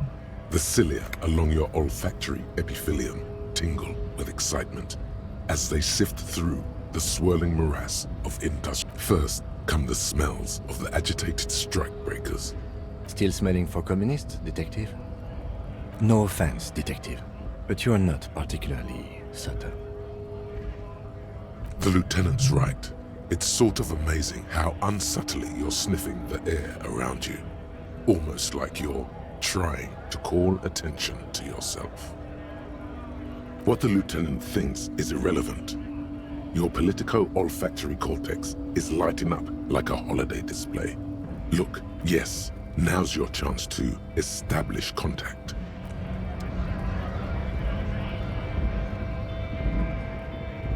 A lorry stuck. The windows are clear. They've been recently... Likely, yes. There he is, the back... Racist nation. The drive, a large... It is the seal of royalist era.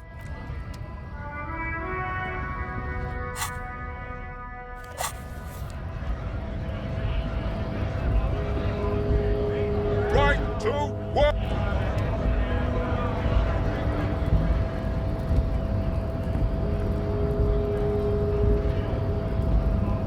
Hola, wandering man. How can I help you? What's that, boy? Now's your chance. Remember, communists are notoriously skittish, so it's best to insinuate your way in. Don't think I've ever met a Kras personally. Then again, I've never been to Grad.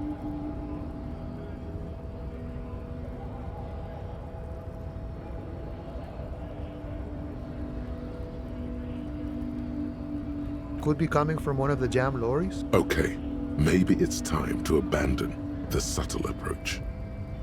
Comunistas, huh? Can't say that's where I thought you were heading with this. Not that I'm criticizing. It's good for a man to take his time and think about the whole socio-political world picture. It's certainly been an interesting development to witness firsthand. So you've given up copying and now you're hunting comunistas. Care to say why?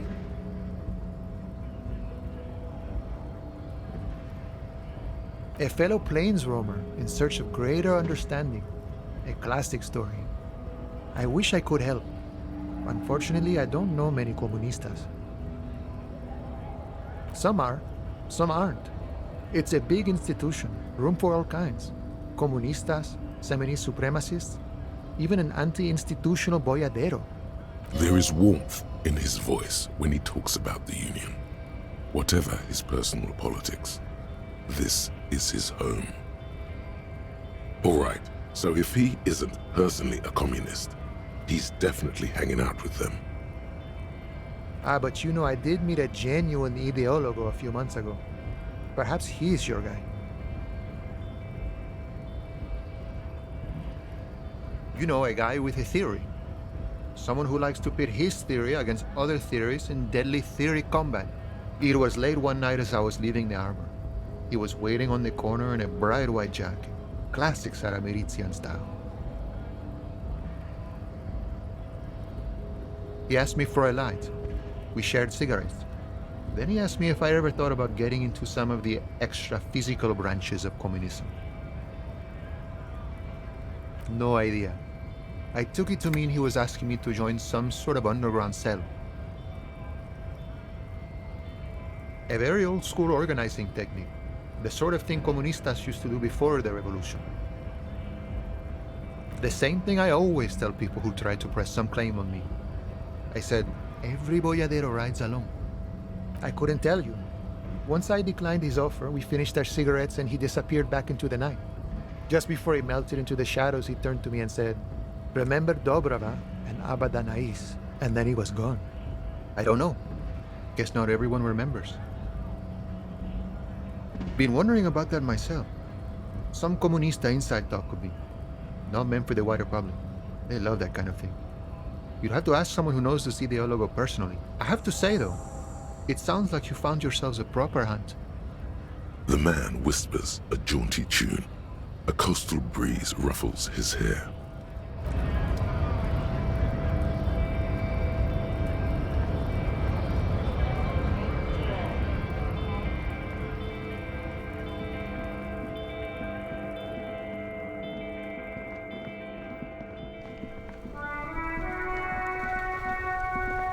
Inside, you see a set of steering levers, a radio microphone, a pull-out toolbox, and the soft glow of the fuel preheated. This is Precinct 57. Hold on.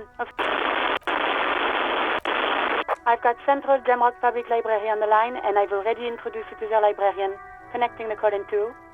Yes, this is Central Jamrock Public Library here. How can I help you, officer? He sounds worried, yet ready to assist. This is how people get when the police call. Billy Majon, you said. Give me a moment, I'll have to check our database. Yes, hello, are you still there? I found Billy Majon's home address, is that alright? No phone number, unfortunately. They're too poor to have a phone line. Here we go, sir. Rue de Saint-Ghislain, 33B, apartment number 20. It's in Martinez. That's where the smoker on the balcony lives, isn't it? It says here that they returned their last book just a few days ago, but I wasn't at work that day. Marie? Marie? Do you remember a reader named Billy Majon? They returned a Tybalt book the other day. Yes, it was my colleague Marie. She said that it was Billy's husband who returned the book. He also asked for this new sci-fi release, Lowe's Radio City 87, but we don't have it yet. Good. You have a name now. Marie knows Billy. She's been working here longer than me. Sometimes her husband returns some books for her. And then goes for a little drink later. On the lookout. Sorry, no. Marie only knows him by sight. Marie! She said it was an older man, and that she's pretty sure he'd had a drink or two the last time she saw him. 1 second. Sorry, Marie wasn't really paying any attention to that. Happy we could help. Goodbye, officer. Anything else you need from me? In the cabin, you...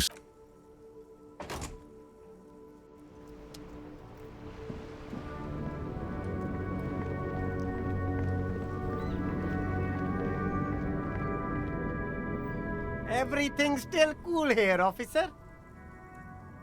Drugs? I don't go in for that, officer. Drugs ruin lives. Unless you're into drugs, of course. In which case, drugs are excellent. Mwah! Tasty, tasty drugs. That's very cool. A lot of the coolest detectives do drugs. Sadly, I don't have any... Sir, it appears to be true. No drugs in sight. Not in the box. That's cool. Especially after you already said you're into them. All the coolest detectives in the movies do drugs. That's even cooler. You investigating that and all. But, A blatant lie, sire. Yet he tells it with such conviction. We'd believe him if we didn't know better. Who said that? It's the fat racist, right? I bet it's him. He has an agenda against me because I'm an immigrant who works harder than he does. So you admit you're a lorry driver?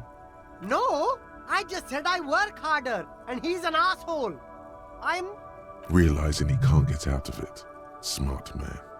Okay, maybe I'm a lorry driver too. A little. But that's not the most important thing about me. That's my day job.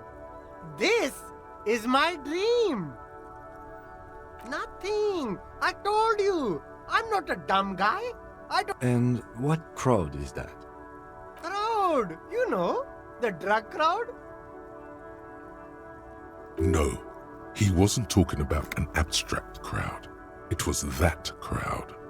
He doesn't want to talk about them. He's afraid.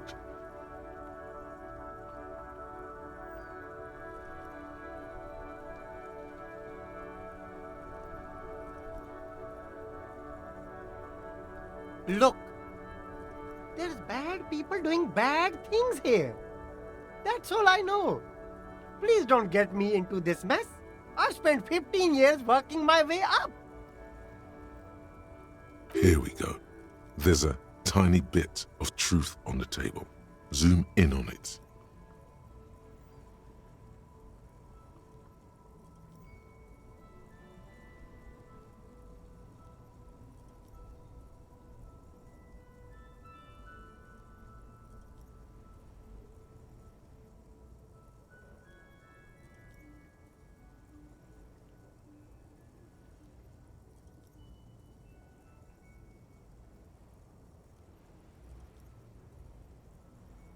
It's a she, okay?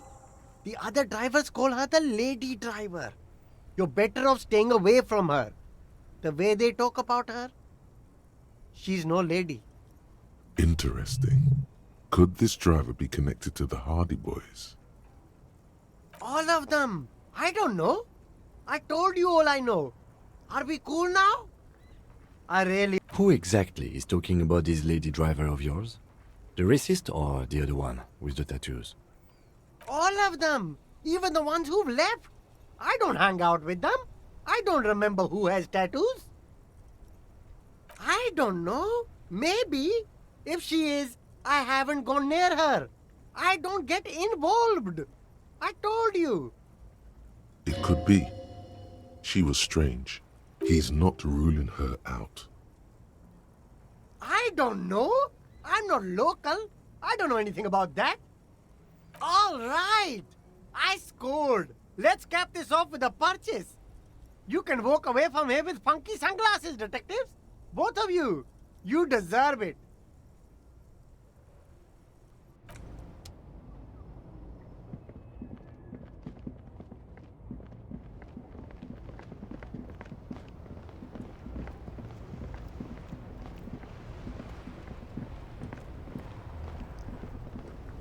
Now it's turning into a kind of a snow limbo, man. I don't want to talk about that.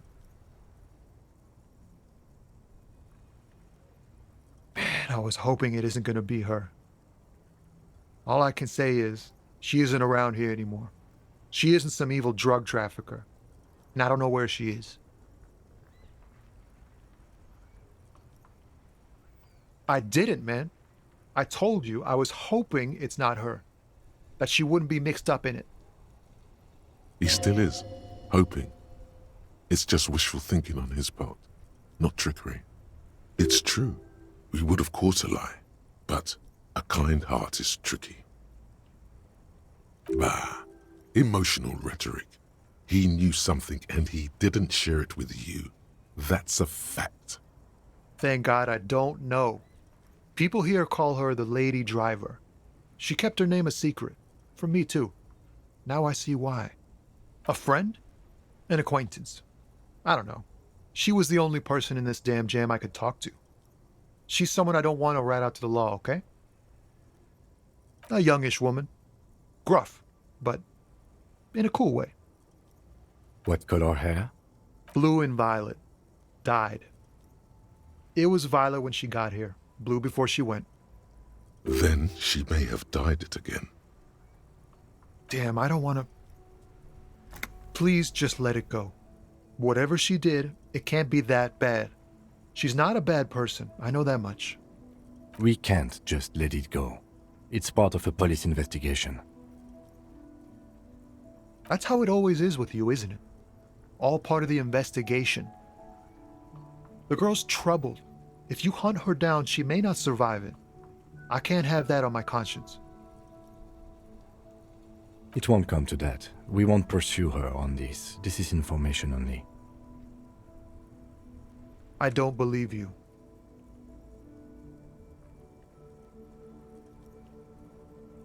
She's got the darkness in her. That young person's darkness when you think it's all over. And you're looking for a way out. She shared this with you? Yes. Which is why I don't want to snitch on her. I heard the rumors. I saw the other drivers looking at me strange when we talked. And she told me, too, that she's had a violent life. But I wasn't afraid of her. More like for her. Did this violent life include drug trafficking? Well, it looks like it did now. But we didn't talk about that. We talked about life, you know? She talked about her mind. The way it worked. The trouble it was giving her. Fuck, man. Go grill someone else with these questions, okay? There are plenty of drivers here who couldn't stand her, or were afraid of her. They'd be more than happy to rat her out. He's right. There are other options. The raceman, for one. The grey-haired woman. Maybe she knows something. Wait, this guy says they're friends. Then, acquaintances. And he's okay with others ratting her out. Push Tommy and it will break his heart. And his spirit. Don't expect you to be pals.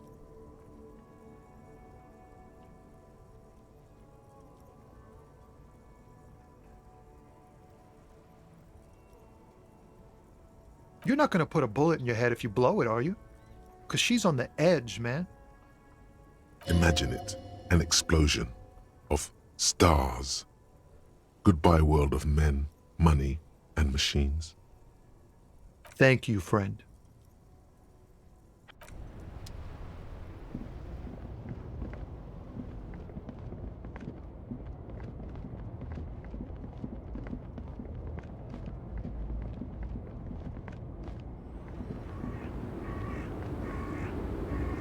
The woman still has her eyes fixed on the photograph in... If you want her attention, you may need to be more forceful. Where am I? Who are you? The smile on her face has disappeared, replaced by the weary aspect of a cornered beast. Never mind. I remember now. I'm still stuck in that traffic jam in the 50s. The men have small jaws and everything is made out of plastic.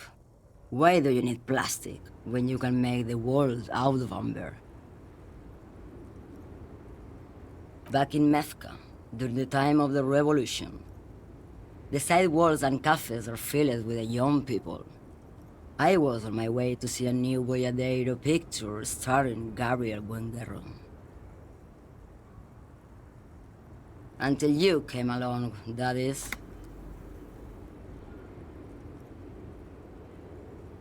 This is Gabriel Buenguerro.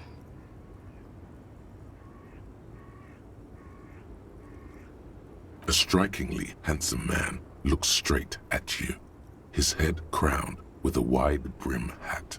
His hair is dark as an oil slick, and his jaw the most perfectly chiseled thing you've ever seen.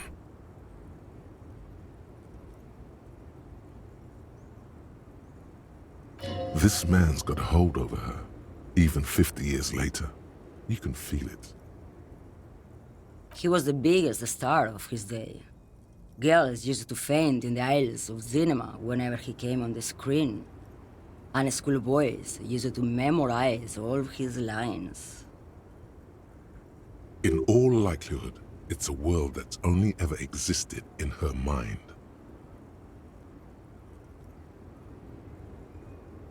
Someone was. They are someone's memories, boy. What difference does it make if it's me or not? They're beautiful. That is all that matters. Beautiful and true. And they will win. They're coming for this, you know? All of this. She seems to derive some bitter pleasure from this strange thought, as if the past will one day wipe the present away, like a tidal wave approaching. I wasn't dreaming. I was there, Lawman. It was early spring, and the man behind the black sun had just come out. The posters were 20 meters tall. Everything was golden. While you, people, were tearing each other apart over your petty little revolution, in Meth, it was a golden age. The Republic of Mesk is a massive confederation on the Isola of Muindi, the world's largest state by territory. It's a petrostate, a constitutional monarchy, and, as of recently, an outcast due to its tilt to the far right. Why not, Harife? It's not like I have anything better to do in this hellhole. There's something off about this woman. Tell her to show you the soles of her boots. Maybe she was at the hanging somehow. Diamonds? Of course not. But wouldn't it be marvelous if I... Whatever stupid things they put in the lorry, I imagine. I quit concerning myself with that a long time ago. Besides, I don't drive the lorry for the cargo, if you know what I mean.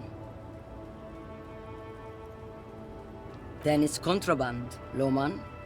What? Do you want to take an old woman in? Be my guest. Lock me away like Bad Hand Hermenegildo. Bad Hand Hermenegildos' bad hand strangled 300 people. What can I say? Some people just really like strangling people. Of course not. To truly understand the boyadero, you need to listen to On the Western Plain. The boyadero, boya for short, is a cow herder from upstream Magritte, the great steppes of northern Mesk. It's an old ballad about a young girl who falls in love with a daring boyadero. He promises to marry her as soon as he returns from the Western Plain. Of course not. The boyadero returns from the Western Plain a changed man. One night, as he and his beloved are out walking along the river Magritte, she pleads with him to give up his riding and settle down. In the background, you can hear the orchestra swell as the screen fills with the maiden's imploring eyes. So the boyadero strangles his beloved and throws her body in the Magritte. Then he rides off, because the Western Plain is calling to him. You have to understand, a true boyadero needs a whole horizon to himself. He can't be tied down by man or woman. His beloved was selfish. She didn't know what it meant to love a boyadero. What if to truly love a boyadero is to float lifeless downstream?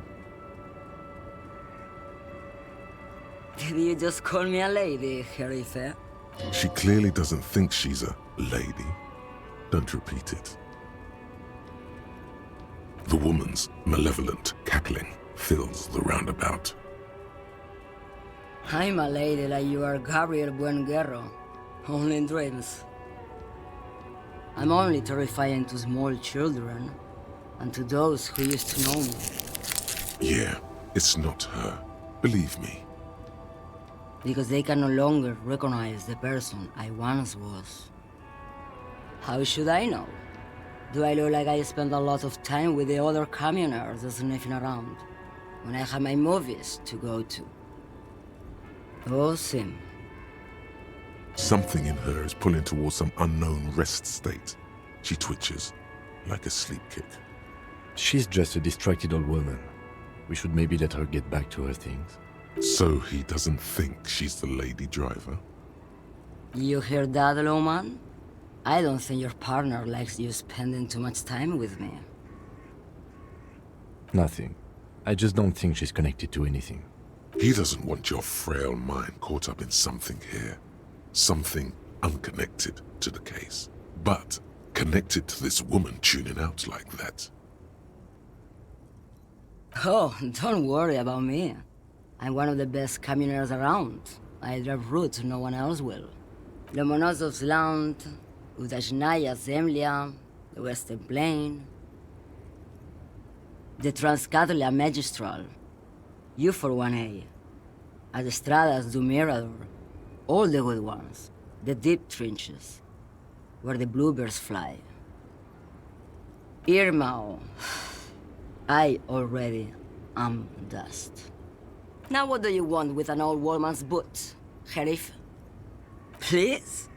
I think you should let me get back to Gabriel Buenguerro. You are not Gabriel. Gabriel doesn't say please. She's wearing sturdy worker's boots, made of black leather.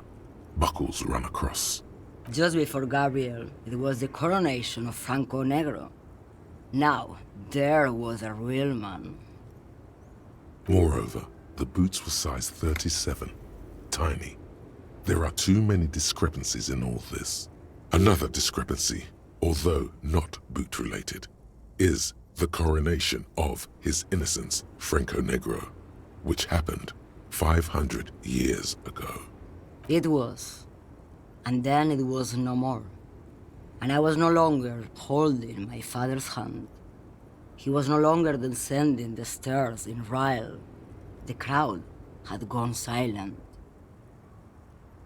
Perhaps it was another Sheriff who came and woke me up, looking at my boots, asking questions.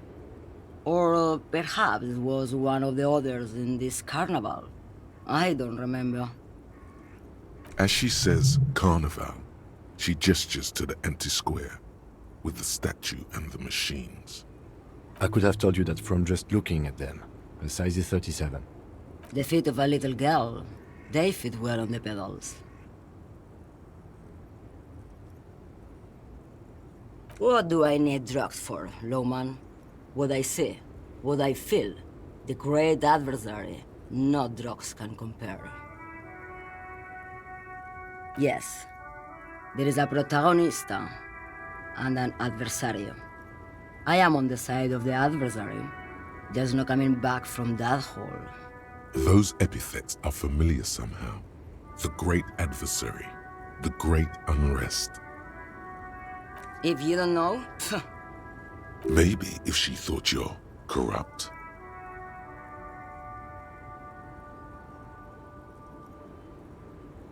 who the fuck is Irrat? Ah, and what do I care about the union boss? He's no Gabriel, he's no Franco Negro. He's not even Hermenegildo the Hunt. Maybe, probably not. Makes no difference to me either way. Just this month, I made half a dozen trips from Saramiriza to Grad, on the U41A. What do you think they take from Saramiriza to Grad? It's diamonds, Lowman, obviously.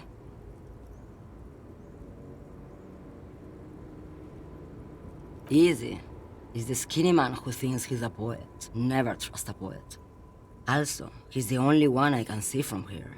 That's correct. There is no visibility of any of the others. Where do you want me to go? This isn't so bad. I can listen to music, or the seagulls.